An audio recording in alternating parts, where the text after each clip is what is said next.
Assalamualaikum warahmatullahi wabarakatuh. Masih bersama saya di channel Yadi Aindo untuk cerita-cerita horor atau misteri. Yang baru bergabung di channel Yadi Aindo, jangan lupa subscribe, like, dan komen, dan tombol loncengnya agar mendapatkan notifikasi video-video horor terbaru atau misteri dari Yadi Aindo. Teror pocong Neneng.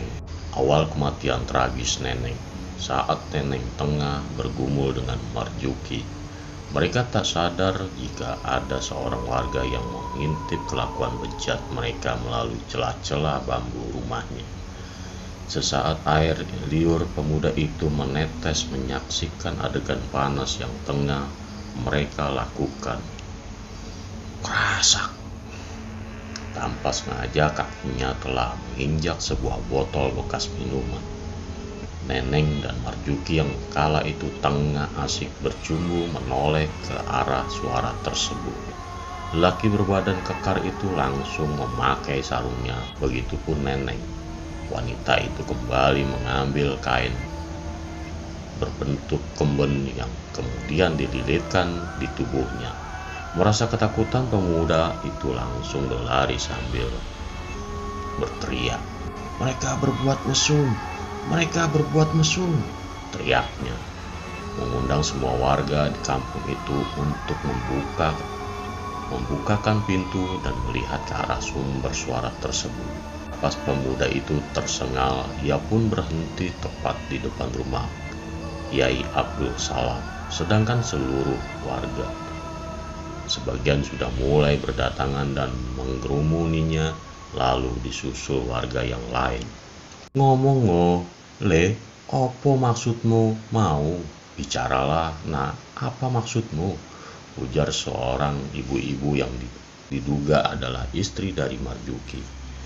"Itu mak, nang kono itu bu, di sana," jemari tangannya menunjuk ke arah rumah bambu yang terletak paling ujung.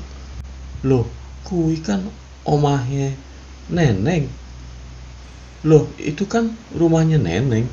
Ibu itu nampak terkejut, begitupun para warga lainnya. "Lek Marjuki mak, dengan Neneng lagi anu," ungkapnya dengan napas yang masih ngos-ngosan. "Anu opo? Kowe iki le ngomong sing jelas, ora iso toh. Anu apa? Kamu ini yang jelas kalau ngomong, bisa enggak?" ujar ibu itu dengan nada sedikit emosi. Tarmin berjongkok, kepalanya menggeleng ke kanan dan ke kiri. Ia masih berusaha untuk mengatur napasnya. "Kae, nang kono, itu di sana." Terus saja dirinya mengulang kata itu tanpa logat yang jelas arah bicaranya itu kemana. "Wes lah, yuk, ayo dideleng dewe wae." "Sudahlah mbak, ayo dilihat sendiri saja," ajak salah satu seorang tetangganya. "Yo wis, ayo, sampean kowe ngarang cerita maneh tak jitak gundulmu yo le," nyerah kepada Tarmin. Dua orang tersebut beserta warga yang lain memutuskan untuk menggerebek sendiri rumah yang ada di ujung perkampungan itu.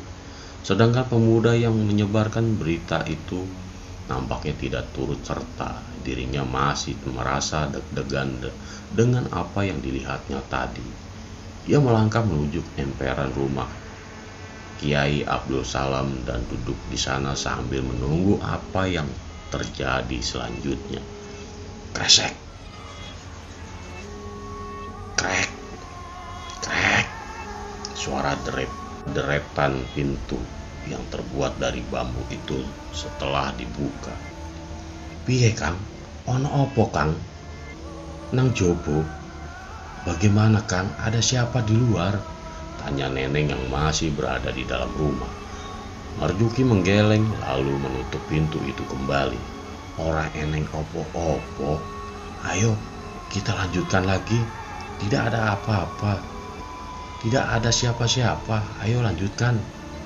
Lagi, lelaki itu menggigit bibirnya sembari matanya menatap dua buah dada Neneng yang terlihat menyembul. Setok Kang, aku iki keweden. Sebentar Mas, aku ini ketakutan. Neneng menampik tangan Marjuki dikala lelaki itu kembali menggerayangi tubuh semoknya. Neneng, ayo metu. Du. Dua orang itu kaget setelah mendengar teriakan wanita dari luar rumahnya. Loh kan, piye kan, kandaku, kui lak suarane bojomu Kang. Tuh kan, sudah kuduga itu kan suara istrimu Mas. Ucap Neneng yang sudah terlihat khawatir jika ulahnya itu dipergoki warga sekitar. Terus aku kudu piye iki? Terus aku harus bagaimana? Terlihat Marjuki mulai ketakutan. Sudah sana, sembunyilah di dalam kamar biar aku yang menghadapi orang-orang di depan. Perempuan itu langsung mendorong tubuh Marjuki dan memintanya untuk bersembunyi dulu di dalam biliknya sampai situasi benar-benar sudah aman. Setelah itu, ia merapikan rambut dan kembennya terlebih dahulu sebelum membuka pintu untuk menemui mereka. Yo Mbak, aku metu. Iya, Mbak, aku keluar. Saat pintu rumah dibuka, ia kaget karena rumahnya itu sudah dikepung oleh banyak warga. Mereka nampak menatap sinis ke arahnya karena kala itu Neneng hanya menggunakan selembar kain jarik untuk menyambut mereka. Loh, berlapo awakmu iku? Lah, habis ngapain kamu? Tanya Ponira sambil berkacak pinggang. Ia semakin curiga dengan penampilan tak senonoh Neneng malam itu. Padahal cuaca malam itu menunjukkan bahwa hawa di kampung mereka cukup dingin. Anu Mbak, aku bersiram. Anu Mbak, aku habis mandi. Saut Neneng yang mencari alasan. Moso to? Atus kok wengi temen. Atus opo bareng nganu karo bojoku. Masa sih mandi kok malam banget? Mandi atau habis gituan sama suamiku? Ujarnya yang nampak belum percaya dengan apa yang diucapkan Neneng padanya. Maksudnya opo to Mbak? Yuk, aku ora paham maksudnya apa ya Mbak. Aku kok nggak paham. Kelit perempuan yang masih berdiri di atas panggung rumahnya itu sambil tetap membenahi kembennya yang nampak melorot. Yuk, luweh apik maneh lek awak dhewe langsung mlebu wae. Sapa ngerti nak jero kono pancen ana bojomu. Ya lebih baik lagi kalau kita langsung masuk saja ke dalam. Siapa tahu suamimu memang ada di sana. Saut salah seorang warga itu padanya. Ponira mengangguk, tanda mengiyakan ajakan wanita yang di sebelahnya itu. Mereka berdua lantas masuk ke rumah itu tanpa permisi, sedangkan warga yang lain cukup menunggu di luar, menunggu aba-aba dari dalam sana. Neneng yang nampak panik langsung menyusul dua orang itu ke dalam. Ia nampak sangat ketakutan jikalau mereka berdua berhasil menemukan Marjuki di dalam kamarnya. Mbak Yu, iki ngono omaku. Mbak Yu, iki ngono omahku. Mbok ya sing sopan to. Mbak, ini kan rumahku, tolonglah yang sopan. Dirinya yang mulai gelisah mencoba menghadang dua orang itu yang hendak menerobos masuk ke dalam biliknya. Wes, ayo minggir. Sudah sana minggir. Seorang ibu yang bersama Ponira menampik tangan Neneng saat tangannya itu berusaha menghadang pintu kamarnya. Kamare berantakan yuk. Wes jelas iki maringanu. Kamarnya berantakan Mbak. Sudah jelas ini pasti habis gituan. Saut Tumini lirih ke telinga tetangganya itu.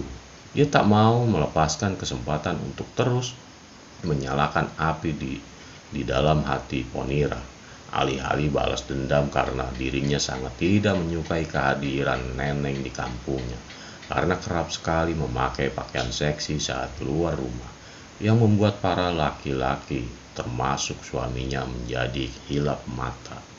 Ora enek opo-opo, wes ayo ngaleh, tidak ada apa-apa, ayo pergi. Setelah sudut ruangan itu serta memutari sekeliling rumah, mereka berdua tidak menemukan apapun di sana. Tak ada satupun lelaki yang berada di kamar itu bersamanya, seperti yang dituturkan oleh Tarmin.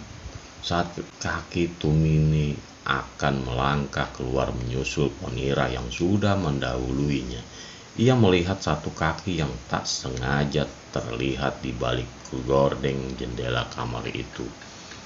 Karena saking senangnya atau apa, dirinya langsung saja menjambak rambut tetangganya itu. Yuk, kae lo, yuk, eneng sing delik neng kono, mbak. Itu ada yang sembunyi di sana, ungkapnya kegirangan. Aduh, rambut teh uang iki, aduh rambut orang ini, seru Ponira sambil memegangi rambut yang baru saja ditarik oleh Tumini. Mereka lalu saling pandang ke arah yang dituju dengan wajah memerah. Langsung saja satu orang dari mereka menguak sosok misterius di balik gordeng jendela itu. Dan benar saja, suaminya yang bernama Marjuki memang telah bersembunyi di sana. Hal yang tak terduga lagi, lelaki itu hanya memakai sarung untuk menutupi kejantanannya itu. Ancene kowe iki mata keranjang kakean pola. Memang kamu ini ya, mata keranjang kebanyakan tingkah. Ponira langsung menghempaskan beberapa pukulan ke tubuh Marjuki. Kurangnya aku iki opo to pak Opo goyanganku iki sek kurang? Kurang apa aku ini pak? Apa goyanganku kurang? Ucapnya dengan nada ketus sambil meliuk-liukkan badannya, menirukan gaya neneng yang centil saat bergoyang di atas ranjang. Wes, ayo seret ae iki metu. Sudah, ayo seret saja keluar. Tumini langsung menarik tangan Neneng dan mengajaknya keluar rumah untuk memberikan kesaksian kepada warga setempat. Sedangkan Ponira dirinya menyusul dari belakang sambil menjewer telinga suaminya. Sorak-sorai warga yang meneriaki mereka saat pasangan mesum itu telah digelandang keluar. Ngene ki kampung kita menjadi tercemar. Dengan seperti ini kampung kita sudah tercemari, seru seorang lelaki yang berteriak lantang ke arah mereka. Padahal dulunya dirinya juga sangat kepincut dengan pesona kemolekan tubuh Neneng. Lalu para pria yang lainnya memilih untuk mundur dan bersembunyi di balik ketiak istrinya masing-masing. Walaupun mata mereka yang jelalatan itu tak bisa dibohongi.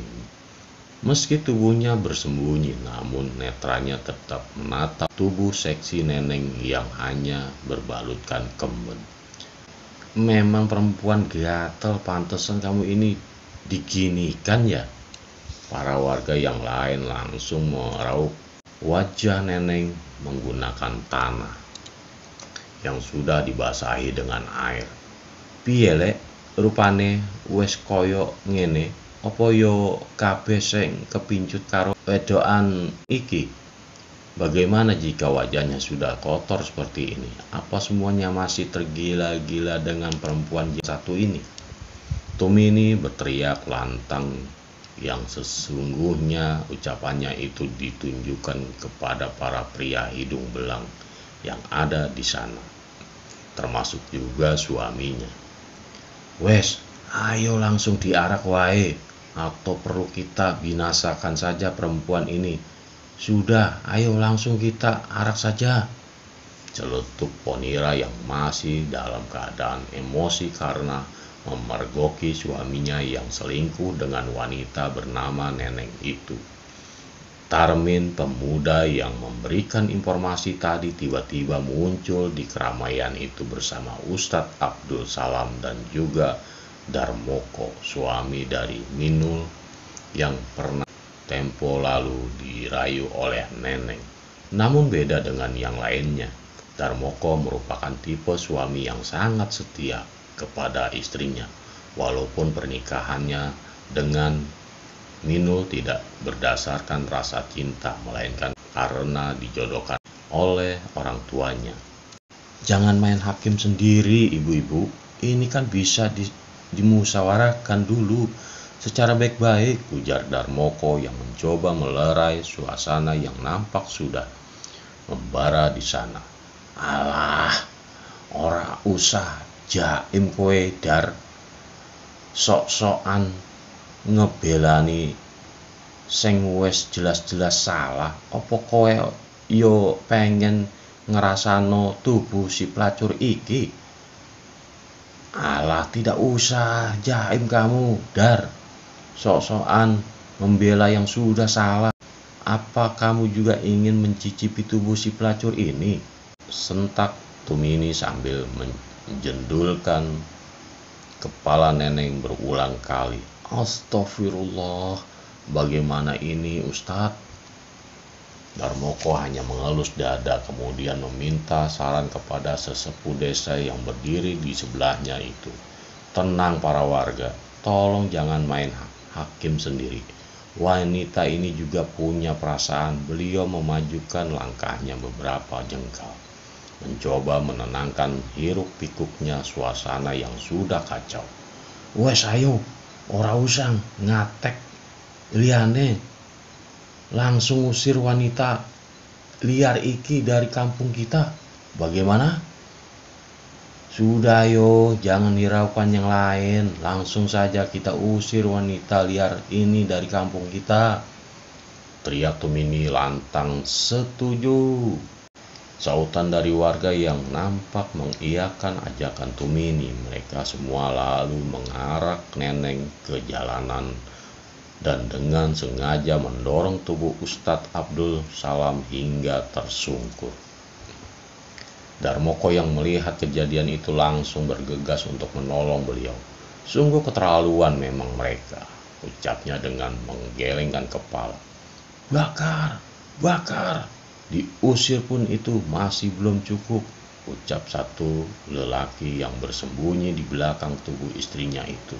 Mendengar teriakan tersebut, Ponira dan Tumini bergerak cepat mengambil sebuah obor yang sudah disulut dengan api yang membara. Langsung wae Tum, kesuwen, langsung saja Tum, kelamaan, ucap Ponira. Dua orang itu saling pandang kemudian mengangguk dan tanpa takut langsung melemparkan obor di tangannya itu ke arah Neneng. Alhasil tubuh wanita itu langsung tersulut oleh panasnya api. Panas. Kalian semua keji biadab. Aku mengutuk desa ini. Setiap malam akan kubuat kalian semua merasakan apa yang aku rasakan. Arwahku akan terus bergentayangan dan meneror kampung ini.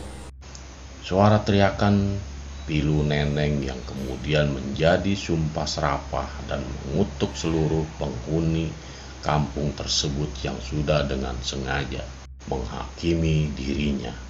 Ucapan yang keluar dari mulut Neneng seakan membuat mereka bergidik ngeri.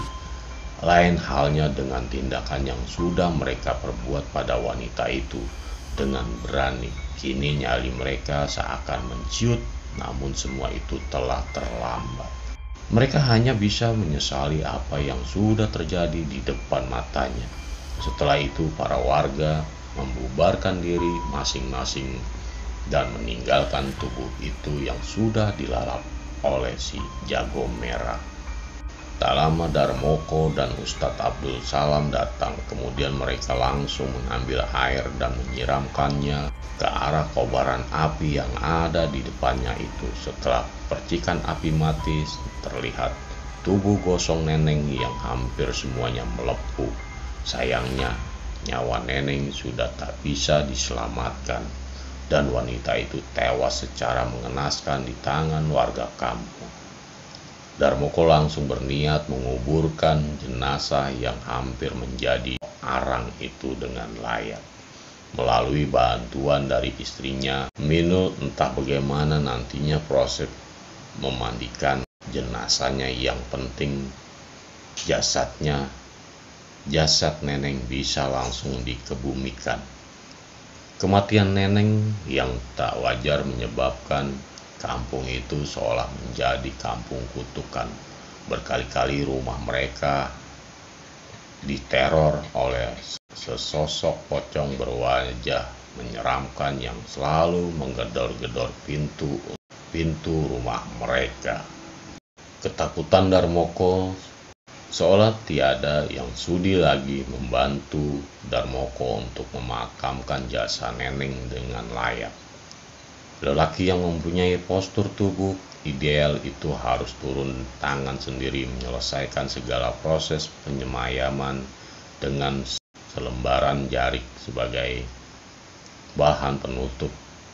Minul, istri dari Darmoko, berupaya untuk mengapaninya setelah selesai memandikan jenazah Neneng. Saat memulai proses itu, banyak sekali terjadi hal janggal yang selalu saja menghalanginya. Seakan-akan alam juga turut ikut andil menolak tubuh gosong melepuh yang sudah menjadi mayat itu untuk dikebumikan. Angin malam itu mendadak kencang, kemudian disusul rintikan air hujan yang kian lama malah menjadi deras. Di atas langit sana nampak gemuruh petir saling bersahutan memekik pekatnya malam. Burung dan hewan yang semula bertengger di pohon mendadak berterbangan dari tempat yang teduh. Enkapan yang membalut tubuh Neneng menjadi basah kuyup. Tak mungkin pula jika mereka mengulangi proses itu dari awal dan menyiapkan satu selembar kain bersih lagi sebagai ganti. Waktu mereka akan terbuang sia-sia, sedangkan jenazah itu nampak sudah hipnotis mereka untuk segera menguburkannya ke liang lahat. Bagaimana ini, Ustadz? Cuaca tiba-tiba tidak mendukung begini. Dilanjut atau, ujar Darmoko yang meminta pendapat kepada sesepuh kampung itu. Agaknya dirinya mulai pasrah dengan situasi yang terjadi pada malam itu. Monggo, dilanjut saja, tidak apa-apa. Ustadz Abdul Salam tetap memberikan perintah agar jasad itu segera mungkin untuk dikebumikan. Suami dari Minul lalu mengangguk. Dengan bantuan dari istrinya, perlahan ia menyuruhnya agar menggulingkan jasad itu ke liang lahat yang nantinya tubuhnya itu akan ditangkap oleh dirinya dan juga Pak Ustadz. Namun saat hendak mengangkat kepalanya, tiba-tiba saja seekor kucing garong hitam melompat begitu saja dari arah depannya, melewati Minul dan juga jasad si Neneng. Wanita berkerudung itu pun terkejut raut wajah beserta bajunya basah kuyup karena guyuran air hujan. Ditambah lagi kini jantungnya semakin berdegup setelah melihat binatang itu dengan tak sengaja melompatinya. Mas, aku takut. Kandane ibu la mayite diloncati kucing iku tandane jenazah yang bakalan urip maneh, atau bisa jadi arwah akan gentayangan untuk menuntut balas. Mas, aku takut. Kata ibu, kalau mayatnya diloncati kucing itu pertanda bahwa jenazahnya akan hidup kembali, atau bisa jadi arwahnya akan bergantayangan untuk menuntut balas. Papar Minul, bulu kuduknya semakin meremang setelah mengucapkan kata itu. Sampean iki, dek, ngomong opo? Iku ngono mitos, kabeh mau kersane pangeran. Wes, ndang ayo ewani aku.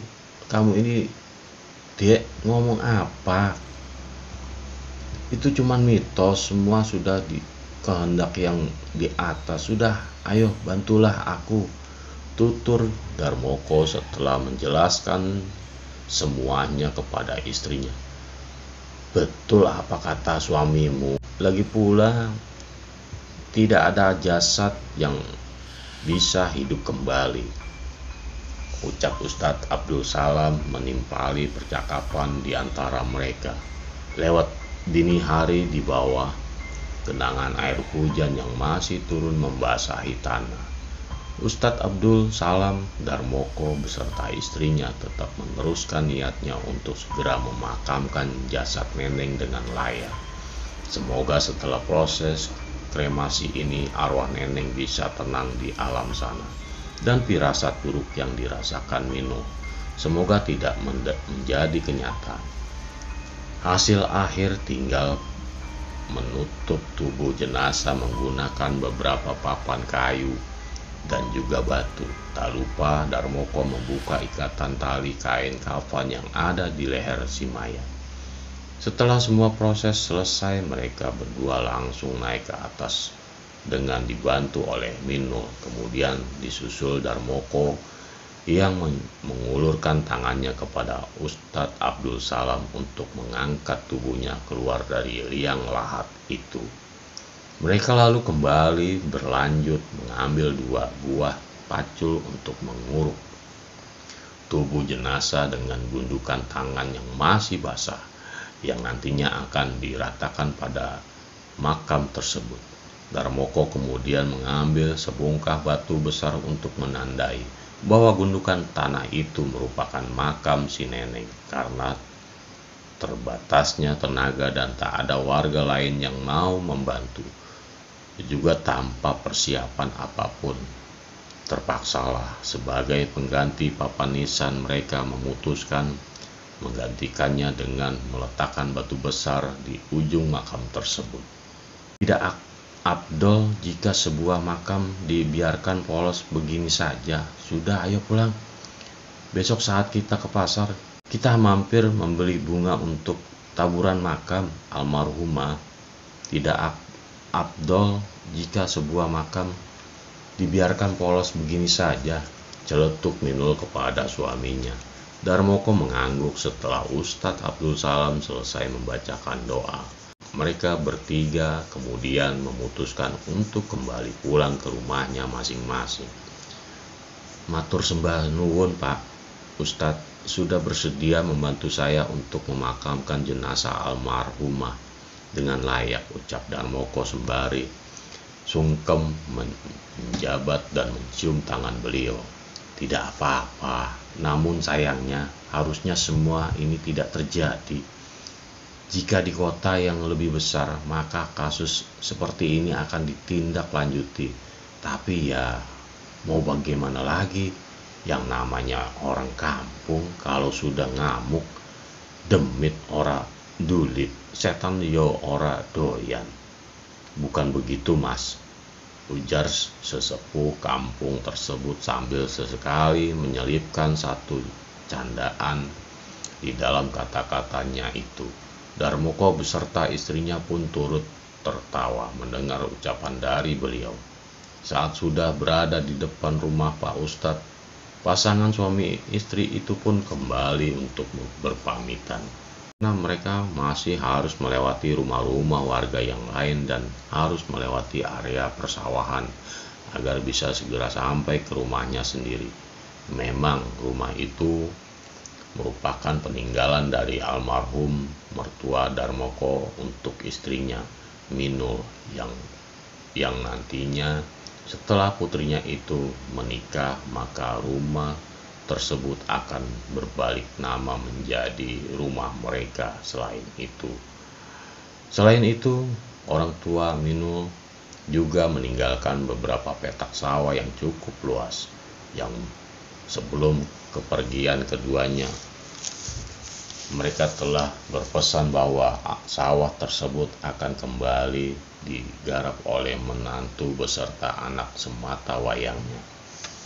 Namun Darmoko bukan termasuk tipe suami yang suka mengandalkan warisan dari keluarganya ataupun keluarga dari istrinya itu. Dirinya lebih memilih untuk berusaha mandiri dan bekerja keras sendiri demi untuk menafkahi keluarga kecilnya dengan menggeluti sebuah pekerjaan menjadi pedagang sayur keliling di kampungnya itu. Terkadang warga memandangnya dengan sebelah mata dan menganggap bahwa dirinya itu hanya menumpang hidup dengan mengandalkan harta warisan saja. Namun semua kunjingan itu tidak membuat Darmoko berkecil hati, apalagi berniat untuk membalas setiap hinaan dan cacian pedas yang selalu mereka lontarkan terhadap keluarganya. 2 pekan lalu dirinya baru saja mendapatkan kabar gembira bahwa istrinya kala itu tengah dalam keadaan hamil. Setelah berhari-hari, istrinya itu merasa mual dan memutuskan untuk mogok makan. Hal itu membuat Darmoko sangat mengkhawatirkan keadaannya, apalagi saat kepikiran sesuatu dirinya malah tidak bisa fokus serius dalam pekerjaan. Ia lantas membawa Minul untuk mengunjungi puskesmas yang ada di kampungnya itu untuk memeriksakan keadaannya. Walau jaraknya bisa dibilang cukup jauh dari rumah mereka, dan pada hari itu juga bidan yang bertugas mengatakan bahwa istrinya saat itu memang tengah dalam keadaan hamil muda dan usia kandungannya sudah memasuki bulan kedua. Rasa bahagia terpancar dari raut wajah Darmoko kala itu. Dirinya tak menyangka bahwa sebentar lagi akan ada malaikat kecil yang menantinya akan memanggil dirinya dengan sebutan ayah. Namun pada saat itu, setelah menguburkan jasad neneng, Darmoko terlihat nampak gelisah. Dirinya masih berdiri dan melamun di ambang pintu rumahnya, sedangkan istrinya Minul memutuskan pergi ke dalam bilik untuk mengistirahatkan tubuhnya. Bisa-bisanya semua warga tertidur nyenyak setelah apa yang telah mereka perbuat terhadap almarhumah neneng. Beda dengannya, walaupun dirinya sudah berusaha memakamkan jasad itu dengan layak, namun masih ada satu hal yang mengganggu pikirannya kala itu. Dirinya masih teringat akan ucapan Minul saat di pemakaman tadi mengenai mitos mayat yang tiba-tiba diloncati seekor kucing. Meski dirinya telah meyakinkan istrinya bahwa semua itu hanyalah tahayul belaka, namun tak bisa dipungkiri hati Darmoko masih nampak begitu gelisah. Semua ini menyangkut tentang kehamilan sang istri, bahwa pantang bagi wanita hamil untuk berada di sekeliling area pemakaman, apalagi saat itu istrinya juga turut membantunya untuk menguburkan jenazah nenek. Tapi semua itu ada alasannya mengapa ia melibatkan istrinya dalam hal itu. Karena jika dirinya meminta tolong kepada warga yang lain, belum tentu juga mereka akan setuju untuk membantunya. Mata hati mereka seakan telah tertutup oleh kebencian mendalam kepada almarhumah neneng. Sewaktu wanita itu masih hidup, semua perbuatan meresahkan yang wanita itu lakukan seakan masih terbayang di pelupuk mata mereka. Ingatan-ingatan akan suaminya yang suka digoda untuk tidur dengannya, seolah membuat mereka murka dan melampiaskan semua dendam amarah itu dengan membakar tubuhnya secara hidup-hidup. Hal itulah yang sedari tadi mengganggu pikiran dan juga hati Darmoko. Dirinya takut jika arwah Neneng bergentayangan untuk menuntut balas kepada para penduduk kampung. Juga kekhawatirannya akan istrinya Minul yang saat ini tengah dalam keadaan hamil muda. Semoga saja firasat yang dirasakan istrinya itu tidak menjadi kenyataan yang nantinya akan benar-benar mengutuk kampung itu dan mendatangkan sebuah malapetaka besar bagi dirinya dan juga penduduk setempat. Tumini di Terot Pocong terdengar sayup-sayup suara azan subuh yang berkumandang di kampung nan kecil itu. Sejenak mata Minul terbelalak, tangannya nampak mencari sesuatu, menggerayangi bantal tak bertuan yang ada di sebelahnya. Ia membuka matanya dan mendapati bahwa tubuh suaminya itu sudah tidak ada di ranjang. Loh, kemana Thomas? Darmoko ini moso wis udah nyang langgar, tumben-tumbenan awal sekali berangkatnya. Loh, kemana Thomas Darmoko ini? Masa sudah berangkat ke surau, tumben-tumbenan awal sekali berangkatnya. Ocehnya sendiri. Minul pun bangkit seperti biasa. Ia mengenakan kerpusannya kembali sebagai penutup rambutnya, lalu menarik sendal yang ada di bawah kolong tempat tidurnya. Kemudian beranjak ke kamar mandi mengambil air wudhu. Letak bilik dan kamar mandi di rumah Minul memang terpisah. Begitulah keadaan tempat singgah sederhana miliknya itu. Kemudian bisa dibilang kecil, namun dirinya bersyukur karena memiliki tempat tinggal sendiri walaupun tidak sebagus rumah-rumah warga yang lain. Ketika kakinya akan beranjak memasuki WC, tanpa sengaja mata Minul melihat pintu rumahnya itu masih dalam keadaan terbuka. Urunglah niatnya kala itu untuk menunaikan hajatnya. Kini langkahnya menuju pada daun pintu yang masih terbuka itu. Alih-alih ingin menutupnya, Minul malah melihat suaminya itu tengah melamun di depan teras rumah. Ia lalu memutuskan untuk menghampirinya. Loh, Mas, tak kira mau sampean sudah berangkat ke musola. Soalnya pas aku bangun, aku lihat kamu sudah tidak ada di tempat tidur. Loh Mas, tak kira kamu tadi berangkat ke surau. Soalnya pas aku bangun, aku lihat kamu sudah tidak ada di tempat tidur. Seru Minul kepada suaminya itu. Lelaki berbadan tegap itu kemudian menoleh ke arahnya. Enggak dek, Mas malah belum bisa tidur sama sekali, sahutnya. Darmoko lalu melangkah mengambil posisi duduk di kursi kayu yang ada di terasnya itu. Lah kenapa kok enggak tidur? Kok tak lihat-lihat sampean kayak cemas gitu? Eneng opo Thomas? Lah kenapa kok ndak tidur, kok tak lihat-lihat sampean kayak cemas gitu? Ada apa sih Thomas? Tanya Minul yang mulai penasaran sembari tangannya mengelus lembut rambut suaminya itu.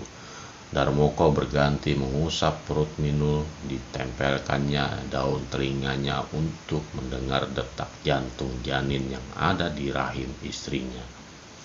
Kamu sehat-sehat yo nak, nang jero wetenge ibumu. Kamu sehat-sehat ya nak, di perut ibumu. Nampak lelaki itu tengah mengajak ngobrol calon bayinya yang kemudian ia mendaratkan kecupan manis di perut sang istri. Dek, perutmu ndak apa-apa toh? Tanya Darmoko. Dirinya seperti mengkhawatirkan keadaan istri dan calon anaknya yang belum lahir. Minul menggeleng sambil melihat perutnya yang sudah berisi. Tidak, memangnya ada apa, Thomas? Serunya yang heran melihat kegelisahan pada diri suaminya itu. Maafkan Mas ya, Dek, harusnya Mas tadi tidak melibatkanmu untuk memakamkan jenazah si nenek. Apalagi posisimu saat ini sedang membobot. Aku hanya khawatir dengan jabang bayi yang ada di dalam perutmu itu. Kini lelaki itu meraih tangan istrinya dan bersimpuh meminta maaf. Di hadapannya, Minul mengangkat wajah suaminya yang kala itu dalam posisi tertunduk, kemudian menyuruhnya untuk bangkit dan berdiri. "Tidak masalah, Mas. Lagi pula aku kasihan melihat nasib almarhumah yang matinya ndak wajar gitu. Iya, kalau warga di sini mau membantu proses pemakamannya, wong satu orang saja lo ndak ada yang sudi untuk menggali liang lahat untuknya." Aku masih kepikiran dengan cara mereka yang menghakiminya tadi, yang sampai melemparkan obor ke arahnya. Kok ya ndak habis pikir gitu loh. Aku ini biasa-biasanya setelah kejadian itu mereka malah tertidur dengan lelapnya, ujar Minul yang menyampaikan keluh kesahnya untuk terhadap Darmoko. Dirinya juga turut prihatin dengan apa yang menimpa Neneng malam itu. Darmoko lalu memeluk tubuh istrinya. Mereka sama-sama saling menenangkan pikiran masing-masing. "Dek, lebih baik kita sholat berjamaah saja di rumah hari ini, Mas. Ndak kelanggar dulu, badan Mas juga rasanya capek sekali," paparnya pada Minul.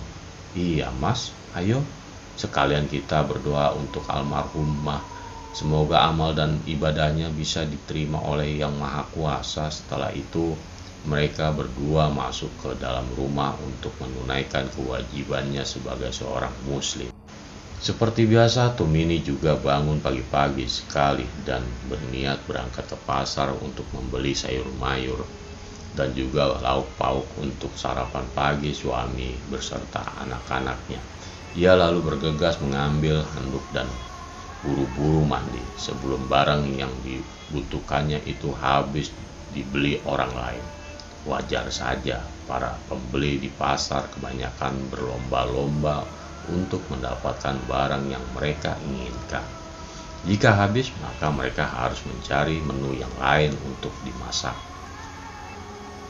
Biasanya Tumini selalu ke rumah Minul untuk berbelanja, tapi mengingat ulahnya dan kematian tragis yang menimpa Neneng, nyalinya untuk keluar rumah pun menjadi menciut, apalagi jika harus melewati daerah pemakaman untuk sampai di rumah si Minul.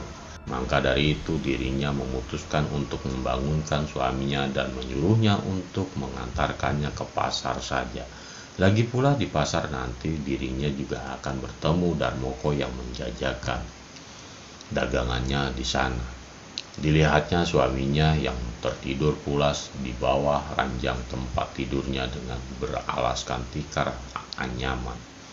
Pasti mari nonton bola iki, mangkane tipine sampai lali rak dipateni. Pasti habis nonton bola ini, makanya tipinya lupa dimatikan. Ocehnya yang kala itu melihat televisinya masih dalam keadaan menyala. Ngene iki marai boros listrik, bukane wonge sing deleng, iki malah kualik tipine sing deleng wong turu. Gini kan jadinya boros listrik, bukannya orang yang melihat TV. Ini malah TV-nya yang melihat orang tidur. Cerocosnya sembari bangkit untuk mematikan benda elektroniknya itu. Kemudian Tumini beralih untuk membangunkan suaminya. "Kang, wes subuh, ayo gek, ndang tangi tulung terno aku dilut nyang pasar, Mas. Sudah subuh, ayo bangun, tolong antarkan aku ke pasar. Sebentar, ucapnya yang menggoyangkan tubuh suaminya itu dengan kasar. Terlihat suaminya itu yang menguap dan masih dilanda kantuk yang menyerang matanya. Tubuhnya kembali menggeliat, meregangkan otot-otot persendiannya. Blonjo nang minul wae kono lho, Bu. Kok senengane ngganggu wong turu? Belanja di minul sana. Loh, Bu, kok sukanya ganggu orang tidur? Gerutu suaminya. Kini tubuhnya kembali memeluk guling dan berniat untuk melanjutkan tidurnya lagi. Walah Kang, aku ini wedi. Soalnya kalau ke rumah Minul harus melewati makam dulu. Aduh Kang, aku ini takut. Soalnya kalau ke rumah Minul kan harus lewat makam dulu, ujarnya yang kala itu kembali menggoyangkan tubuh suaminya. Yo wes lah. Yo wes. Ayo, kono ndang adu sosek. Ya sudah, ayo sanalah mandi. Mandi dulu, akhirnya suaminya itu pun bangun kemudian menyuruh istrinya untuk mandi terlebih dahulu. Tumini kemudian melangkah keluar karena kamar mandinya terletak di luar rumahnya. Namun saat kakinya itu sudah di ambang pintu, wanita itu kembali meneriaki suaminya. Kang, Reneo, jaluk tulung aku terno dilut nyang jeding. Mas, ini minta tolong. Antarkan aku sebentar ke kamar mandi, teriak Tumini. Dengan langkah malas setengah mengantuk, suaminya pun keluar dari biliknya dan berjalan menghampiri suara yang kala itu tengah memanggilnya. Walah, kok ya kebacot toh, Tum. Koyo arek cilik wae. Aduh, kok ya kebangetan sekali kamu ini, Tum. Kayak anak kecil saja. Dumelnya lagi kepada wanita yang berdiri di depannya itu. Tumini nampak cengengesan mendengar ledekan dari suaminya itu. Hehehe, aku wedi Kang, metu nyang jobo dewe. Lagi pula aku kebayang-bayang karo neneng. Hehehe, aku takut Mas, keluar sendiri. Serunya kali ini ia berganti mencengkram erat lengan suaminya. Yo, salahmu dewe, sopo seng ngongkon. Harusnya kamu itu enggak begitu. Si neneng kan juga manusia. Kok bisa-bisane kamu itu malah menghasut warga untuk menghakimi dan membakar tubuhnya beramai-ramai. Kalau ini kota mungkin kamu sudah ada di penjara tuh. Ya salahmu sendiri, siapa yang nyuruh? Harusnya kamu itu enggak begitu. Si neneng kan juga manusia. Kok bisa-bisanya kamu itu malah menghasut warga untuk menghakimi dan membakar tubuhnya beramai-ramai. Kalau ini kota mungkin kamu sudah ada di penjara tuh. Papar suaminya. Lelaki itu nampak tak suka dengan tindakan yang diperbuat warga beserta istrinya. Tumini kemudian melepaskan cengkramannya pada lengan Parno. Maksudmu opo Kang? Ngomong koyo ngono mau? Sek gak lilo toh. Iyo, opo pengen nyusul neneng nyang neraka kono? Aku curiga jangan-jangan kamu juga pernah menidurinya ya. Maksudmu apa Mas? Ngomong kayak gitu. Masih belum ikhlas ya? Apa mau nyusul neneng ke neraka sana? Aku kok curiga jangan-jangan kamu juga sudah pernah menidurinya ya. Kesal dengan sikap suaminya yang seakan-akan masih belum ikhlas dengan kepergian neneng. Kini Tumini malah menuduh suaminya itu telah berbuat macam-macam bersama perempuan itu. Ngomongu suwe-suwe tambah ngawur. Tum, wis kono ndang aduso selak padang, tak tunggu nyang ngarep teras karo ngudut.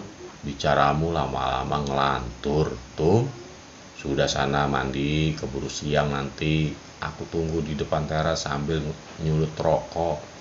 Parno nampak mengalihkan pembicaraan, kemudian mendorong tubuh istrinya itu keluar pintu dan menyuruhnya segera bersiap-siap untuk mandi. Tengah asik bersenandung kecil sambil membersihkan tubuhnya, tiba-tiba dari arah belakang tengkuk Tumini seperti tengah ada yang meniup. Wanita itu langsung memegangi area lehernya. "Ah, pasti cuman angin," ucapnya tanpa menengok untuk memastikan. Yap, ia pun melanjutkan kembali aktivitasnya. Lagi dan lagi, tengkuk lehernya kembali ada yang meniup. Namun kali ini diselingi dengan tubuhnya yang seperti tengah dicolek oleh seseorang. Padahal di kamar mandi itu tak ada siapapun selain dirinya sendiri. Ia lalu memberanikan diri untuk menengok ke belakang. Betapa kagetnya dirinya setelah mengetahui ada sesosok pocong berwajah gosong yang menatapnya dengan mata melotot, seolah-olah 2 biji bola itu hendak terlepas dari matanya. Pocong! Sontak saja ia langsung berteriak dan keluar tanpa sehelai benang pun. Ia menutupi tubuhnya. Tumini ketakutan dan lari terbirit-birit ke arah teras, yang dimana di sana ada suaminya yang masih dengan santai menikmati sepuntung rokok terselip di area jari jemarinya.